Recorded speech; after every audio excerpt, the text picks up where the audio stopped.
Hello mga kanits. Ito, buksan muna natin. Dumating ang ating parcel. Buksan muna natin ha.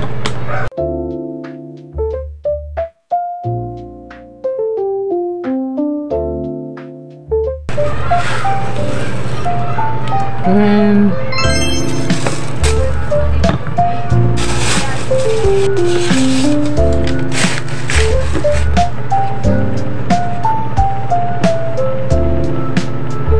Okay naman siya.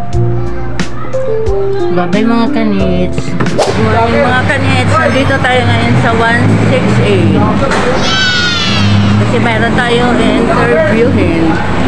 Good morning mga kanits. Hi kaya. Hoy! Shout out! Wala naman akong intention sa'yo. Shout out po kuya. Shout out! Batang 168! Taga 168 po kami mga kanits. Sige po, thank you. Pinag-vlog. Hi guys! Good morning. Jason. Jan. Okay. Morning.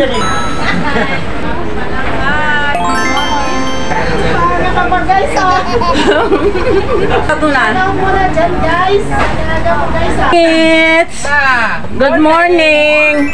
Good morning! Nandito na po tayo. Meron tayong taong interviewin kasi may nag-request. Mga kanits, nandito na po tayo kasi may nag-request lang po na mayroon isang tao po na in-interview ko dati. Ngayon, mayroon isang tao na gusto makilala si Kuya Ian. Sabi niya, interviewin ko daw ulit para makilala kung sino ba talaga si Kuya Ian. Ito na po. Ito po si Kuya Ian. Hello po. Good morning. Salamat sa iyong pag-unlock sa aking pag-interview. Kuya Ian, kasi mayroon isang bilang secret admirer na gusto ka makilala. Sino ba talaga si Kuya Ian? Ako? Iyan. Ano ba? Bakit kasi ang pagkakilala nila kay Kuya Ian?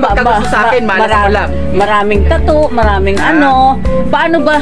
Sino ba talaga si Kuya Ian? Mabait ba? Paano ba si Kuya Ian? Mabait ako, down to earth ako. Minsan lang. Baliw. Balasubas. Oh, yan. Nakilala yun na si Kuya Ian.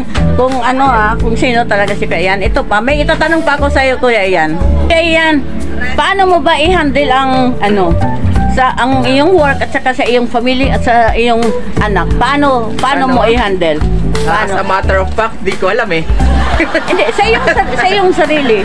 Paano mo paano mo na-handle? Balance yan, balance. Oo, kung paano mo i-balance. Balance Kasi palagi siyempre yan. kailangan din ng Unahin banding. mo muna yung trabaho kasi para sa anak mo rin yun. Para maano naman yung viewers na may maano naman. May matutunan sila. Oo, Tingin ko para wala naman sila matutunan. Kuya Ian, meron lang ako tanong. Kuya Ian, ito seryoso Kuya Ian. Kuya Ian, kasi nakita ko minsan pag nag-inom ka ng kape o bakit parang nanginginig? Ano ba yung mga trabaho mo dati Kuya Ian? Ano bang dahilan bakit nagkaganyan? Hindi. Ano lang to? Inborn. Kasi bata pa lang ako, gumaganyan yung kamay ko nginig na. Tsaka lagi nababasa kasi pag mainit. Nagugas ako ng tubig, malamig.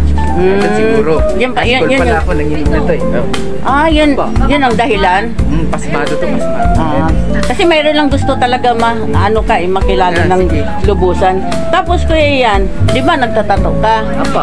Ano ang mga inspirasyon mo? Bakit paano mo na ang iyong sa pagtatato?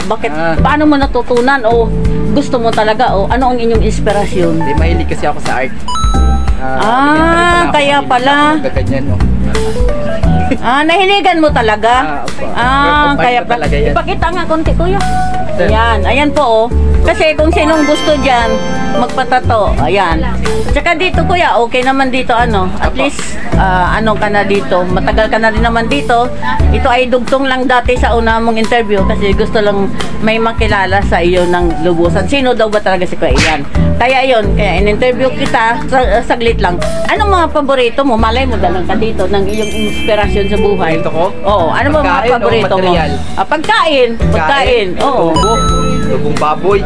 Yan, favorite yan. Pinapaitan. Maraming salamat Kuya Ian. Thank you so much. Bye-bye. Bye. Hello mga kanits. Dito po nagtatapos ang ating vlogs, mga kanits. Maraming salamat po sa inyong lahat at saka shout out sa inyong lahat, mga kanits. Sa taga 168, shout out po sa inyong lahat.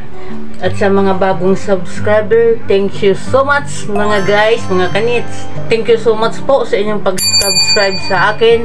Thank you so much guys. I love you. At saka ingat kayo palagi guys.